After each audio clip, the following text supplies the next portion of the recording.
Bienvenue. Aujourd'hui, on va décortiquer un sujet absolument crucial pour la transition énergétique, un sujet qu'on oublie un peu trop souvent, et pourtant, il est capital. On parle bien sûr de l'efficacité énergétique. Alors, pour commencer, il y a cette expression très parlante de premier carburant. L'idée, elle est assez simple, mais super puissante. Avant même de chercher de nouvelles sources d'énergie, eh bien, la première chose à faire, c'est de mieux utiliser celles qu'on a déjà. Tout simplement.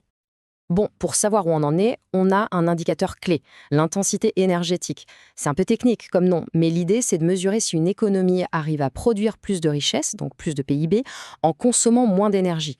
En gros, c'est le fameux faire plus avec moins. Et c'est là qu'on voit pourquoi c'est si important, ce premier carburant. Les avantages, y sont partout. Ça permet de réduire les émissions de CO2, et ça, c'est rapide et rentable. Ça fait baisser les factures d'énergie pour tout le monde. Ça renforce la sécurité énergétique des pays. Et point crucial, c'est la mesure numéro 1 pour éviter que la demande d'énergie explose dans les scénarios de neutralité carbone. Passons maintenant au cœur du problème. C'est l'écart qui se creuse entre les belles ambitions et ce qui se passe vraiment sur le terrain.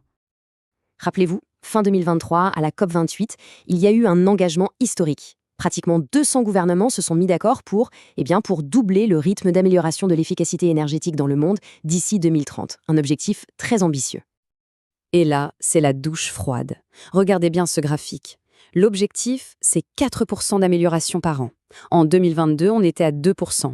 Et pour 2023-2024, on est tombé à environ 1%. Les progrès ont été divisés par 2. La question se pose vraiment. Est-ce qu'on est sur la bonne voie? La réponse semble évidente. Clairement, non. On n'est pas sur la bonne voie. Et même s'il y a une petite reprise prévue pour 2025, le constat est là, on accumule un retard dangereux. Et le temps, lui, ne s'arrête pas. Alors, pourquoi ce ralentissement? C'est un peu en paradoxe. D'un côté, la demande d'énergie mondiale, elle, continue de grimper très fort, surtout dans l'industrie, mais de l'autre, la croissance économique, elle, est plutôt molle. Résultat, on a du mal à faire des gains d'efficacité pour chaque unité d'énergie consommée. Mais attention, tout n'est pas noir. Il y a quand même de l'espoir. Un peu partout dans le monde, les gouvernements commencent à réagir, à passer des ambitions aux actions concrètes. Et on le voit bien ici, que ce soit en Europe, avec les nouveaux bâtiments à zéro émission, aux États-Unis, avec des normes plus strictes pour les véhicules, en Chine, qui se fixe un objectif de réduction de 2,5%, ou encore en Inde, avec la promotion des véhicules électriques, ça bouge. Ces mesures, elles sont absolument essentielles. D'ailleurs, un bon exemple de ce qui marche, ce sont les normes sur les appareils électroménagers. Pour la clim ou les frigos, on couvre près de 90% du marché mondial. C'est une vraie réussite. Par contre, pour les moteurs électriques ou les véhicules, on est à peine à 50%. Il y a encore un énorme potentiel à aller chercher de ce côté-là. Forcément, toutes ces politiques, toutes ces normes, ça a un coût. Et ça nous amène à la fameuse question à 1 trillion de dollars, ou presque, où trouver l'argent pour financer tout ça?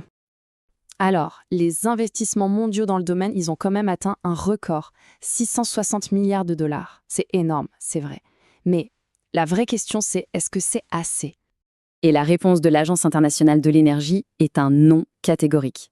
Pour être sur la bonne trajectoire, il faudrait atteindre 1900 milliards de dollars par an d'ici 2030.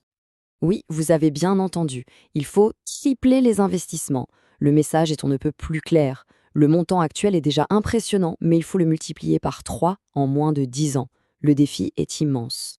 Et pour compliquer les choses, cet investissement, qui était sur une bonne lancée, a commencé à stagner. Pourquoi?